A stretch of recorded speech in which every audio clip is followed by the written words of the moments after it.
আসসালামু আলাইকুম। Breaking news ladies and gentleman, সেটা হলো যে ইরান, ইসরায়েল এবং মার্কিন যুক্তরাষ্ট্রের মধ্যে দ্বিতীয় দফা যুদ্ধ মনে হয় আবার শুরু হতে যাচ্ছে। শুরু হতে যাচ্ছে না, ইট ইজ অলরেডি স্টার্টেড। এটা কারণ হলো যে আপনারা জানেন যে হরমুজ প্রণালী আপনার United states imposed blocked, blocked আপন ব্লকেড। ইরান একটা ব্লকেড দিয়েছে, অন টপ অফ ইট মানে মার্কিন যুক্তরাষ্ট্র বা ইউনাইটেড স্টেটস অফ আমেরিকা তারা আরেকটা ব্লকেড দিয়েছেন। এবং আজকে প্রেসিডেন্ট ট্রাম্প এই হরমুজ প্রণালী, আপনারা জানেন যে তেলের দাম আকাশচুম্বী এবং বাড়তেছে এই ক্রমান্বয়ে। সো আজকে প্রেসিডেন্ট ট্রাম্প হরমুজ প্রণালী ওপেন করার জন্য 47টা দেশের সাথে আলোচনা করেছে, 86টা দেশের মানে জাহাজের মানে কোম্পানির সাথে আলোচনা করেছেন এবং বলেছেন যে এসকোর্ট দিয়ে হরমুজ প্রণালী আপনার এই জাহাজগুলো পার করে দেওয়া হবে ইরানিয়ান আক্রমণ থেকে মানে বাঁচার জন্য। এটা করতে গিয়ে প্রেসিডেন্ট ট্রাম্প আজকে দুইটা মার্কিন যুদ্ধ জাহাজ আক্রমণের শিকার হয়েছে, although United states of America denied such allegations. তারা রিজেক্ট করেছেন যে হয় নাই, বাট ইরান কনফার্ম করে বলেছে তারা এখানে আক্রমণ করেছে। এট দ্য সেম টাইম আপনার আরব আমিরাতে আজকে রীতিমতো আপনার মানে আক্রমণের বন্যা মানে বয়ে গেছে। ফালুজা থেকে শুরু করে আবুধাবি থেকে দুবাই প্রত্যেকটা জায়গাতেই আক্রমণ করেছে আজকে ইরান।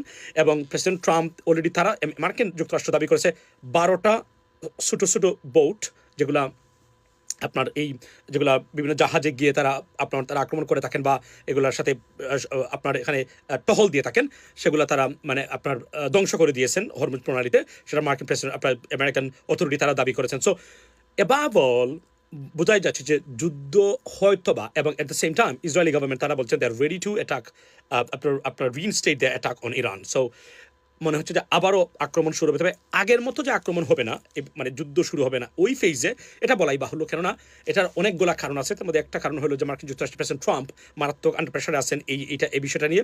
সুতরাং তবে ইরান যে ধরনের মারমুখী মনে হচ্ছে যে তারা নতুন করে রি-এনার্জাইজড দ্যামসেলভস, এবং তারা এখন যুদ্ধের জন্য তারা প্রস্তুতি নিচ্ছে, প্রস্তুত হয়েই তারা এখন মাঠে নেমেছে।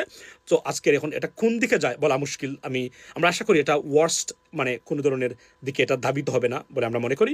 এবং আপাতত এটাই হলো এই মুহূর্তে আজকের যে উত্তেজনা, সেই উত্তেজনার খবর। তবে সবচেয়ে বড় যে খবরটা হলো যে আপনার মার্কিন দুইটা আপনার এই আরব আমিরাতে সীমাহীন এবং এক ধরনের বলতে গেলে যে আপনার এক ধরনের বিবেকহীন আক্রমণ করেছেন ইরানিয়ান রেজিম আজকে। So these are the latest from this war, ladies and gentleman. আমরা জানি না আগামীকালকে কী হবে। আবার যদি ইসরায়েল বা মার্কিন ইউএস গভর্নমেন্ট তারা যদি আবারও মানে আক্রমণ ইরানের উপর তারা শানিত করেন বা নতুন করে শুরু করেন, দেখার বিষয়ে সেটা কোন পর্যায়ে যায়। তবে এখন পর্যন্ত বলে রাখি যে যদি যেভাবে ইরান মারমুখী এখন এই মুহূর্তে যদি এইভাবেই চলে, তাহলে আমার ধারণা এখানে মানে ইরানের উপর আক্রমণ আবারও শুরু হতে পারে মার্কিন যুক্তরাষ্ট্র এবং ইসরায়েলের পক্ষ থেকে। That's what it is, ladies and gentleman. আমরা শান্তি চাই, আবারও বলি, যুদ্ধ নয়, শান্তি মানে আলোচনার মাধ্যমে এই সমস্যার সমাধান হোক। That's what it is.